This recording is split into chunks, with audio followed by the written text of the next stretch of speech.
कर चरण कितौआ कारजम कर्म जौआ श्रवण नैन जौआ मानशं वापराधम विहितं विहितं वा शर्व में तच्चमस्व। जय जय करुणावधे श्री प्रभु साईनाथा।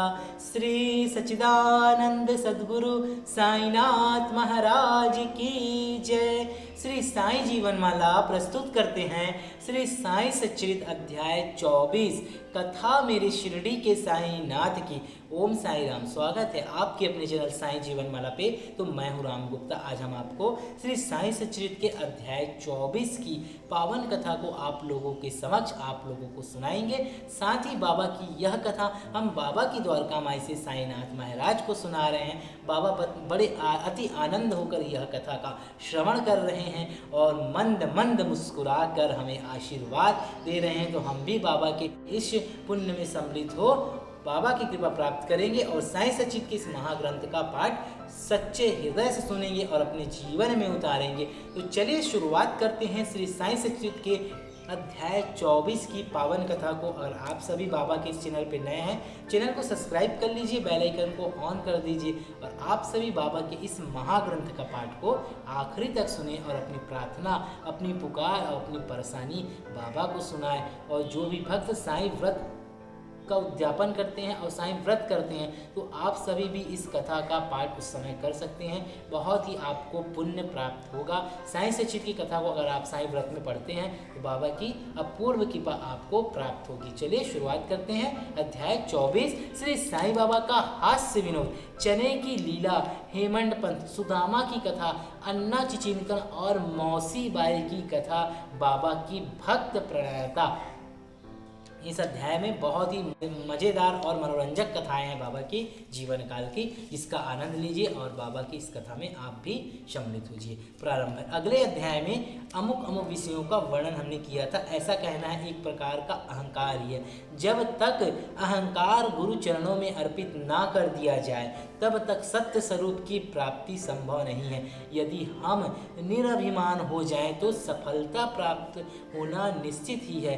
श्री साईं बाबा की भक्ति करने से ऐहिक तथा आध्यात्मिक दोनों पदार्थों की प्राप्ति होती है और हम अपनी मूल प्रकृति में स्थिरता प्राप्त कर शांति और सुख के अधिकारी बन जाते हैं। अतः मुझाओं को चाहिए कि वे आदर सहित श्री साईं बाबा की लीलाओं का श्रवण कर उनका मनन करें।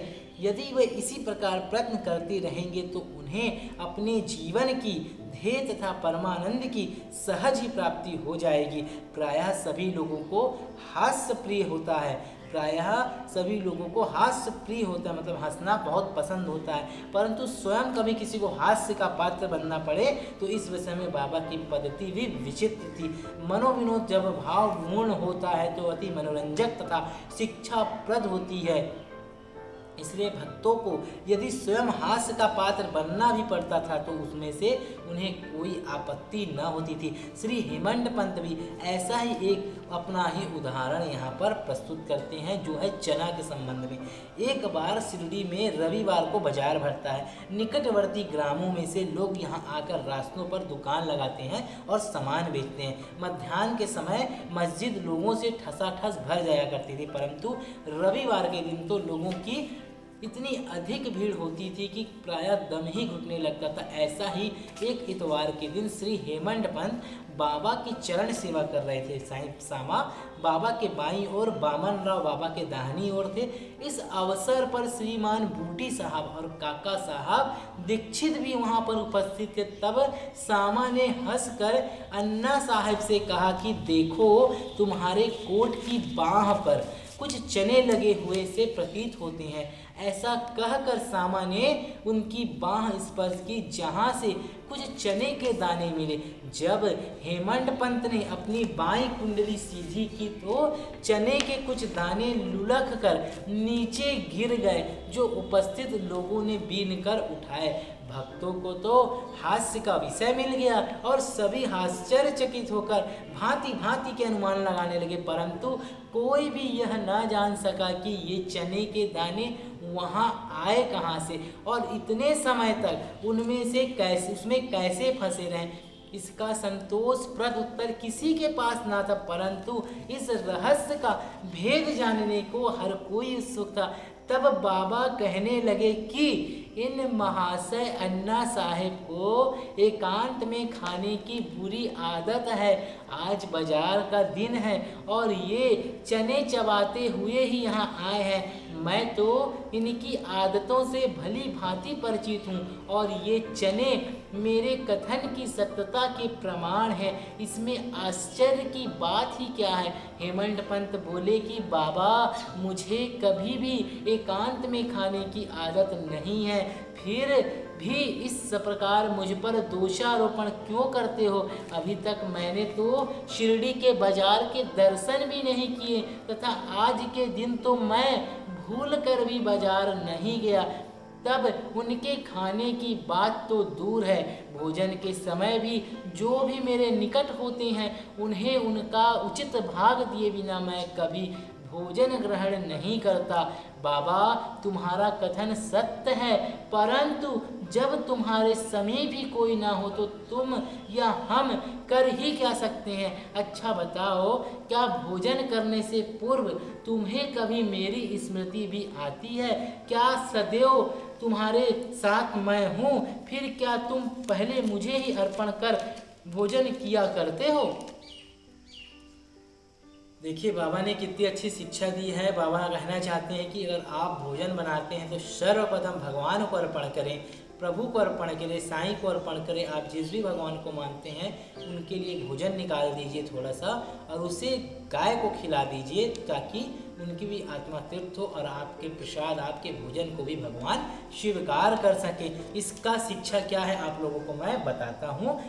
इस घटना के द्वारा बाबा लोगों में यह शिक्षा देते हैं कि थोड़ा इस ओर ध्यान देने की आवश्यकता है कि इंद्रियां, मन और बुद्धि द्वारा पदार्थों का रसास्वादन करने के पूर्व बाबा का स्मरण करना चाहिए। उनका स्मरण ही एक अर्पण की विधि है। इंद्रियां विषय पदार्थों की चिंता किए बिना कभी नहीं रह सकती। इन पदार्थों को उपभोग से पूर्ण ईश्वरार्पण कर देने से उनकी आसक्ति स्वभावतः नष्ट हो जाती है। इसी प्रकार समस्त इच्छाएं, क्रोध और तृष्णा आदि कुप्रवृत्तियों को पहले ईश्वर को अर्पण कर गुरु की ओर मोड़ देना चाहिए। यदि इसका नित्याभास किया जाए तो परमेश्वर तुम्हारी कुप्रवृत्तियों के दमन में सहायक होंगे। विषय के रसास्वादन के पूर्व वहाँ बाबा की उपस्थिति का ध्यान अवश्य रखना चाहिए। तब विषय उपभोग के उपयुक्त है या नहीं यह प्रश्न उपस्थित हो जाएगा और आचरण में सुधार होगा। इसके फलस्वरूप गुरु प्रेम में वृद्धि होकर शुद्ध ज्ञान की प्राप्ति होगी। जब इस प्रकार ज्ञान की वृद्धि होती है तो दैहिक बुद्धि नष्ट हो चैतन्य धन्य में लीन हो जाती है। वस्तुतः गुरु और ईश्वर में कोई भी अलग नहीं है और जो उन्हें भिन्न समझता है वह तो निरा अज्ञानी है तथा उसे ईश्वर दर्शन होना भी दुर्लभ है। इसलिए समस्त वेद भाव को भूलकर गुरु और ईश्वर को अभिन्न समझना चाहिए। इस प्रकार गुरु सेवा करने से ईश्वर कृपा प्राप्त होनी निश्चित ही है और तभी वे हमारे चित्त शुद्धि कर हमें आत्मानुभूति प्रदान करेंगे। सारांश यह है कि ईश्वर और गुरु को पहले अर्पण किए बिना हमें किसी भी इंद्रिय विषय का रसास्वादन न करना चाहिए। इस प्रकार अभ्यास करने से भक्ति में उत्तरोत्तर वृद्धि होगी। फिर भी श्री साईं बाबा की मनोहर सगुण मूर्ति सदैव आँखों के सम्मुख रहेगी, जिससे भक्ति, वैराग्य और मोक्ष की प्राप्ति शीघ्र हो जाएगी। ध्यान प्रगाढ़ होने से क्षुधा और संसार के अस्तित्व की विस्मृति हो जाएगी और सांसारिक विषयों का आकर्षण स्वतः नष्ट होकर चित्त सुख और शांति को प्राप्त होगा। श्री साईं सच्चिद अध्याय 24 की यह पावन कथा अभी जारी है। कल के वीडियो में हम इस कथा को संपूर्ण करेंगे, क्योंकि बाबा ने बताया है कि जब भी आप भोजन करते हैं, कोई भी चीज़ का रस स्वादन करते हैं, सर्वप्रथम उसे प्रभु पे अर्पण करें, भगवान पे अर्पण करें, जिससे आपके भोजन को भगवान सर्वप्रथम भोग लगाकर आपको उसका प्रसाद स्वरूप मिलता रहे, जीवन पर्यंत मिलता रहे और आपके ऊपर बाबा की कृपा बनी रहे। तो साईं सचित के इस महाग्रंथ से अगर आपके जीवन में थोड़ा भी सुधार आया है और आप सभी हृदय से बाबा की इस कथा को सुन रहे हैं तो कमेंट में अपना नाम लिख दीजिएगा, अपना एड्रेस लिख दीजिएगा, ताकि हम बाबा के समक्ष आपके नाम से प्रार्थना लगा सके कि बाबा आपकी परेशानियों को दूर करें। ओम साई राम, अधिक से अधिक ओम साई राम।